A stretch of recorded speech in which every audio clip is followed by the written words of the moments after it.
दर्शक बंधु राशि अनुसार आसतु आम निर्णय करवा आमर इष्ट देवादेवी किए बा आमर आराध्या देवादेवी किए। दर्शक बंधु आमर हिंदू धर्म 33 कोटी देवादेवी मध्य आम निर्णय करवा आज आम आलोचना करवा जानिबा आमर राशि अनुसार आमर आराध्या देवादेवी किए। कहीं आम जानिबा आमर राशि अनुसार आमर आराध्या देवादेवी कहीं ना मु भावे जे आम किछि दिन मनकर जो प्रभु श्री विष्णु पूजा अर्चना करुचे आमर निजर भक्ति सुमन को आम प्रभु पाद तले ओजाड़ी दौचे अत्यंत श्रद्धा और भक्ति विश्वास सहित आम पूजा अर्चना करने आरंभ कर दौचे किंतु आमर राशि अनुसार मनकर जो आमर आराध्य देवता विष्णु नुहंती से होचंती भगवान शिव। तेणु एपरी क्षेत्र में आमे प्रभु विष्णु को प्रसन्न करने आमे जो भक्ति करुचे आमे जो तांकर पूजा अर्चना करुचे तांकु प्रसन्न करवा हे तो आम पई अत्यंत दुरूह हो पारे अत्यंत कष्टसाध्य हो पारे।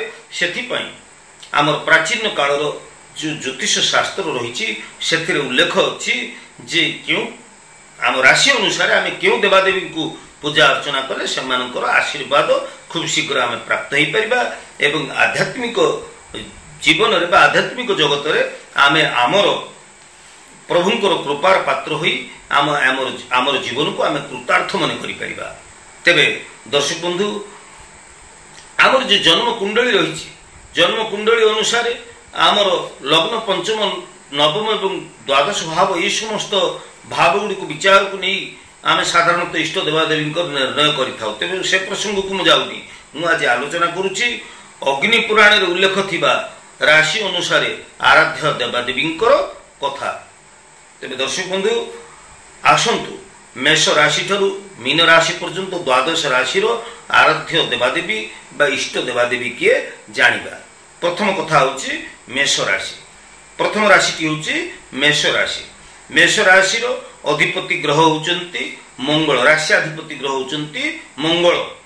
तेणु आपण जदि प्रभु हनुमान पूजा अर्चना करती प्रभु हनुमान ठार निजर भक्ति सुमन को आपण ओजाड़ी दियंती बा आपण प्रभु हनुमान पूजा अर्चना करने सहित तांकर ओषा बार व्रत आदि पालन करती ताहले एहा द्वारा आपण आध्यात्मिक जगत रे एवं भौतिक जगत रे आपण निश्चित भाव में प्रभु आपण को ऊपर खूब शीघ्र प्रसन्न हेबे तांकर पूजा अर्चना कले एवं तांकर आशीर्वाद रे आपण आध्यात्मिक जगत रे एवं भौतिक जगत रे आपण निश्चित भाव में उपकृत हो पारिबे।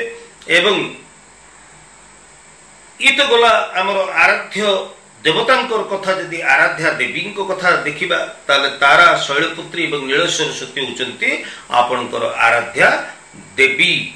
तेणु यही सब देवी मानकर जदि पूजा अर्चना करती ताहले मध्य आपण निश्चित भाव में आपण जीवन में समस्त बाधा विघ्न समस्या आपण दूर करिपारिबे एवं आपणकर दुर्भाग्य समस्त दुर्भाग्य को दूर करी ई देवींकर आशीर्वाद प्राप्त होई आपण अखंड सौभाग्य प्राप्त हो पारिबे। तेबे मोर आध्यात्मिक प्रेमी दर्शक बंधु आमर ई जे मु कहूची तारा शैलपुत्री आपणकर चंद्रघंटा भुवनेश्वरी ये देवींकर जो 10 अवतार रही देवींकर 10 अवतार आमर चंडी रे पुराण रे आमर देवी महात्म रे लिखा जायछि। देवींकर ये 10 अवतार कथा प्रथम शैलपुत्री द्वितीय ब्रह्मचारिणी तृतीय चंद्रघंटी कुष्मांडेति चतुर्थकम पंचम स्कंधमाति षष्ठम कात्यायनी तथा सप्तम कालरात्रिश्च महागौरी चाष्टम नवम सिद्धिरात्रिश्च नवदुर्गा ये जो रही देवींकर 10 अवतार विषय कथा आमर आराध्या देवी जे देवींकर 10 अवतार मध्य क्यों अवतार टी आमर आराध्या देवी ये संपर्क में मु तथ्य प्रदान करुच्ची जहाँ अग्निपुराण रे रही आमर तथ्य से तथ्य ही प्रदान करुच्ची। वृष राशि व्यक्ति आपणकर राशियाधिपति ग्रह होचंती शुक्र। तेणु आपण जदि भगवान श्री हरि श्री विष्णुंकर पूजा अर्चना करती भगवान विष्णुंकर पूजा उपासना बा ओषा बार व्रत आदि आपण जहाँ किछि विधि विधान रही पालन करती एवं आपण अचल भक्ति जदि आपण भगवान विष्णु ठारे लगाती ताले निश्चित भाव में आपण जीवन समस्त दुर्भाग्य को आपण दूर करी अखंड सौभाग्य प्राप्त हो पारे। माँ लक्ष्मी होउचंती आपणकर आराध्या देवी एवं षोड़शी देवी होउचंती आपणकर आराध्या देवी। मिथुन राशि व्यक्ति विशेष आपण राशियाधिपति ग्रह होउचंती बुध। तेणु आपण जदि भगवान श्री गणेश पूजा अर्चना करती ताहले खूब शीघ्र गणेश को आपण प्रसन्न करि परिबे एवं गणेश खूब शीघ्र आशीर्वाद प्राप्त होई आपण जीवन में समस्त बाधा विघ्न को आपण दूर करी आपण अखंड सौभाग्य प्राप्त हो पारे। एवं श्री विष्णु पूजा अर्चना जदि करेंगे ताद्वारा आपण खूब शीघ्र भगवान विष्णु को प्रसन्न करी आपण निजर जीवन को कृतार्थ मन करें। तेबे आराध्या देवी कथा देखा ताहले देवी दुर्गा भुवनेश्वरी एवं चंद्रघंटा होचंती आपणकर आराध्या देवी। कर्कट राशि व्यक्ति विशेष आपणकर राशियाधिपति ग्रह होचंती चंद्र एवं आपण जदि भगवान शिवंकर पूजा अर्चना करती शिवंक ठारे जदि आपण मनन स्मरण बा शिवंकर कीर्तन शिवंक ठारे भक्ति जदि अर्पण करती पूजा अर्चना करती ताहले आपण भगवान सदाशिव को खूब शीघ्र प्रसन्न करें एवं भगवान सदाशिवंकर आशीर्वाद प्राप्त होई आपण निश्चित आपण जीवन में समस्त दुर्भाग्य को दूर करी अखंड सौभाग्य प्राप्त हो पारे। भगवान विष्णुकर मध्य आपण पूजा अर्चना करी भगवान विष्णु मध्य आपण प्रसन्न करि परिबे। तेबे आपण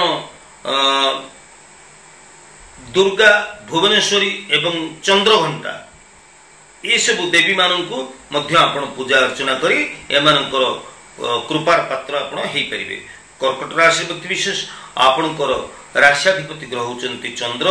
तेणु आपण शिव विष्णु कमलात्मिका बा लक्ष्मी आपणकर सिद्धिदात्री एमान को जदि आपण पूजा अर्चना करती ताले आपण अखंड सौभाग्य प्राप्त हो पारे एवं आध्यात्मिक जगत रे भौतिक जगत रे आपण निश्चित भाव में निजर जीवन को कृतार्थ करि परिबे प्रभुंकर आशीर्वाद प्राप्त ही। सिंह राशि व्यक्ति विशेष आपण राशियाधिपति ग्रह होचंती रवि। तेणु आपण जदि प्रभु हनुमान शरणापन्न होती भगवान हनुमान पूजा अर्चना करती बा भगवान श्री हनुमान वायुनंदन जदि आपण उषा बार व्रत बा तांकर जो सब रही नीति नियम को आपण मानती एवं आपण भक्ति अर्पण करती निजर श्रद्धा विश्वास जदि आपण हनुमान को ठारे प्रकट करती ताले हनुमान को खूब शीघ्र आपण प्रसन्न करि परिबे एवं आपण गायत्री देवी को मध्य प्रसन्न करि परिबे। गायत्री मंत्र आपणकर पाठ करबा निहाती दरकार। तेबे पीतांबरा एवं कालरात्रि ई दुई देवी होचंती आपणकर आराध्या देवी। तेबे कन्या राशि व्यक्ति विशेष आपणकर राशियाधिपति ग्रह होचंती बुध। तेणु आपण जदि भगवान गणेशंकर श्री रामकर जदि पूजा अर्चना करती गणेश एवं श्री रामकर पूजा अर्चना करने सहित आंकठारे जदि आपण निजर भक्ति को आपण श्रद्धा भक्ति विश्वास जदि गणेश एवं श्रीराम को ठे रखती ताले निश्चित भाव में आपण अशेष कृपार पात्र हो पारे और आपण जीवन में समस्त दुख कष्ट समस्या दूर हवा सहित आपण आध्यात्मिक जगत रे एवं भौतिक जगत रे आपण अनेक उपकार पाई परिबे। तेबे आराध्या देवी होचंती आपणकर चंद्रघंटा एवं मातारा। तुला राशि व्यक्ति विशेष आपणकर राशियाधिपति ग्रह होचंती शुक्र। तेणु ए आधार जदि आमे देखिबा माँ लक्ष्मी पूजा अर्चना करिबा आपण पई अनेक फलदायी। माँ लक्ष्मी को आपण खूब शीघ्र प्रसन्न करि परिबे। माँ लक्ष्मी को प्रसन्न करी तांको ठारू आपण भौतिक एवं आध्यात्मिक जगत रे आपण एंकर आशीर्वाद पाई निश्चित भाव में आपण आपणकर जीवन में समस्त समस्या को दूर करि परिबे। एवं ब्रह्मचारिणी माँ कमला षोडशी देवी एमानकर जदि आपण पूजा अर्चना करती ताहले निश्चित भाव में आपण उपकृत हो पारे बा एई सब देवी मानकर कृपार पात्र आपण हो पारे। बिछा राशि व्यक्ति विशेष ଆପଣଙ୍କ ରାଶ୍ୟାଧିପତି ଗ୍ରହ ମଙ୍ଗଳ ସେଥିପାଇଁ ଆପଣ ଭଗବାନ ଶ୍ରୀରାମଙ୍କର ପୂଜା ଅର୍ଚ୍ଚନା ଯଦି କରନ୍ତି ତାହେଲେ ଖୁବ୍ ଶୀଘ୍ର ଆପଣ ଶ୍ରୀରାମଙ୍କୁ ପ୍ରସନ୍ନ କରିପାରିବେ ଏବଂ ପ୍ରଭୁ ଶ୍ରୀରାମଙ୍କର ଆଶୀର୍ବାଦ ପ୍ରାପ୍ତ ହୋଇପାରିବେ। ହନୁମାନ ମଧ୍ୟ ଆପଣଙ୍କର ଆରାଧ୍ୟ ଦେବତା। ହନୁମାନଙ୍କର ଯଦି ପୂଜା ଅର୍ଚ୍ଚନା ଆପଣ କରନ୍ତି ତାହେଲେ ମଧ୍ୟ ଆପଣଙ୍କ ଜୀବନର ସମସ୍ତ ଦୁଃଖ କଷ୍ଟ ସମସ୍ୟା ଦୂର ହେବା ସହିତ ଆପଣଙ୍କର ସମସ୍ତ ମନସ୍କାମନା ପୂର୍ଣ୍ଣ ହୋଇପାରିବ। ତାରା ଏବଂ ଶୈଳପୁତ୍ରୀ ହେଉଛନ୍ତି ଆପଣଙ୍କର ଆରାଧ୍ୟ ଦେବୀ। ଧନୁରାଶି ଆପଣଙ୍କର ରାଶ୍ୟାଧିପତି ଗ୍ରହ ହେଉଛନ୍ତି ବୃହସ୍ପତି। ଏ ଆଧାରରେ ଯଦି ଭଗବାନ ଶ୍ରୀ ବିଷ୍ଣୁଙ୍କର ଶ୍ରୀ ହରିଙ୍କର ଶରଣାପନ୍ନ ଆପଣ ହୁଅନ୍ତି ବା ପୂଜା ଅର୍ଚ୍ଚନା କରନ୍ତି, ଶ୍ରୀ ବିଷ୍ଣୁଙ୍କର ଠାରେ ଆପଣ ଭକ୍ତି ଆପଣ ଅର୍ପଣ କରନ୍ତି ବା ନିଜର ଭକ୍ତି ସୁମନକୁ ଆପଣ ଅର୍ପଣ କରନ୍ତି, ତାହେଲେ ନିଶ୍ଚିତ ଭାବରେ ଭଗବାନ ଶ୍ରୀହରି ଶ୍ରୀ ବିଷ୍ଣୁଙ୍କର କୃପାର ପାତ୍ର ଆପଣ ହେଇପାରିବେ। ତାଙ୍କୁ ଖୁବ୍ ଶୀଘ୍ର ଆପଣ ପ୍ରସନ୍ନ କରିପାରିବେ। ମା ଲକ୍ଷ୍ମୀ ଏବଂ ସିଦ୍ଧିଦାତ୍ରୀ ହେଉଛନ୍ତି ଆପଣଙ୍କର ଆରାଧ୍ୟା ଦେବୀ। ମକର ରାଶିର ବ୍ୟକ୍ତି ବିଶେଷ ଆପଣଙ୍କର ରାଶ୍ୟାଧିପତି ଗ୍ରହ ହେଉଛନ୍ତି ଶନି ଏବଂ ଶନି ଦେବଙ୍କର ପୂଜା ଅର୍ଚ୍ଚନା ଯଦି ଆପଣ କରନ୍ତି ତାହେଲେ ଖୁବ୍ ଶୀଘ୍ର ଶନିଦେବ ଆପଣଙ୍କ ଉପରେ ପ୍ରସନ୍ନ ହେବେ ଏବଂ ଶନି ମହାଗ୍ରହଙ୍କ ଠାରୁ ଆପଣ ନିଶ୍ଚିତ ଭାବରେ ଅନେକ ଉପକାର ଆପଣ ଅଶେଷ ଉପକାର ଆପଣଙ୍କର ସାଧିତ ହୋଇପାରିବ ଏବଂ ଜୀବନରେ ଆପଣଙ୍କର ସମସ୍ତ ଦୁଃଖ ଦୁର୍ଦ୍ଦଶା ଏବଂ ଯାହା ଦୁର୍ଭାଗ୍ୟ ରହିଛି ଏହା ଦୂର ହୋଇ ଆପଣ ଅଖଣ୍ଡ ସୌଭାଗ୍ୟ ପ୍ରାପ୍ତ ହୋଇପାରିବେ ଶନିଦେବଙ୍କର କୃପାରୁ।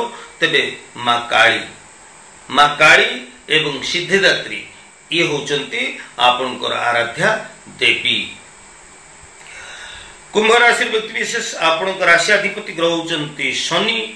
ଯଦି ଆପଣ ଶ୍ରୀ ବିଷ୍ଣୁଙ୍କର ପୂଜା ଅର୍ଚ୍ଚନା କରନ୍ତି ତାହେଲେ ନିଶ୍ଚିତ ଭାବରେ ଶ୍ରୀ ବିଷ୍ଣୁଙ୍କୁ ଆପଣ ଖୁବ୍ ଶୀଘ୍ର ପ୍ରସନ୍ନ କରିପାରିବେ ଏବଂ ଶ୍ରୀ ବିଷ୍ଣୁଙ୍କର ପୂଜା ଅର୍ଚ୍ଚନା ଦ୍ୱାରା ଆପଣ ବା ଆପଣଙ୍କର ଭକ୍ତି ଦ୍ୱାରା ଆପଣ ଶ୍ରୀ ବିଷ୍ଣୁଙ୍କର ଆଶୀର୍ବାଦ ପ୍ରାପ୍ତ ହୋଇ ଆପଣ ଆଧ୍ୟାତ୍ମିକ ଜଗତରେ ଏବଂ ଭୌତିକ ଜଗତରେ ଆପଣ ବିଶେଷ ଭାବରେ ଲାଭାନ୍ୱିତ ହୋଇପାରିବେ।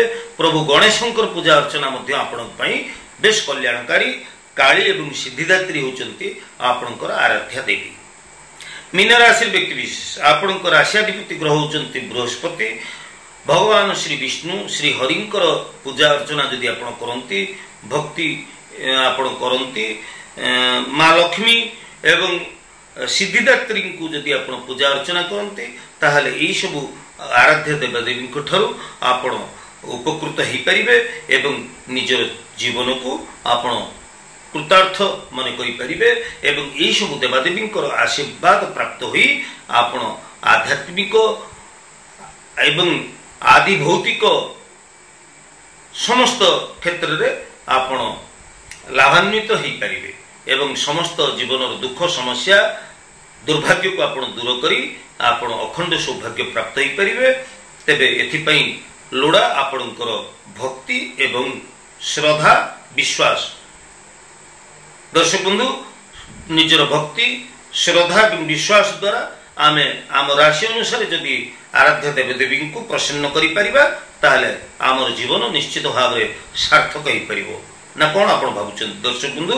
ଯଦି ମୋର এই ଜ୍ୟୋତିଷ ବାସ୍ତୁ ଏବଂ ଧର୍ମ ବିଷୟକ এই ଐତିହାସିକ ଚ୍ୟାନେଲ ଯଦି ଆପଣଙ୍କୁ ଉପାଦେୟ ହୋଇପାରୁଛି, ତଥ୍ୟ ଗୁଡ଼ିକ ଯଦି ଆପଣମାନଙ୍କ ପାଇଁ ଉପାଦେୟ ହୋଇପାରୁଛି ତାହେଲେ ନିଶ୍ଚିତ ଭାବରେ ଆପଣ ସବସ୍କ୍ରାଇବ୍ ଟିକେ କରିବେ, ଲାଇକ୍ କରିବେ ଏବଂ ଆପଣମାନଙ୍କର ପ୍ରିୟ ପରିଜନମାନଙ୍କ ପାଇଁ ମୋର ଭିଡ଼ିଓକୁ ଆପଣମାନେ ବହୁଳ ପରିମାଣରେ ସେୟାର ମଧ୍ୟ କରିବେ। आज तो समय ही दर्शक बंधु आम पुणी परवर्ती अध्याय देखा से पर्यंत विदाय रोचे ज्योतिर्विद सुदेव। जय जगन्नाथ।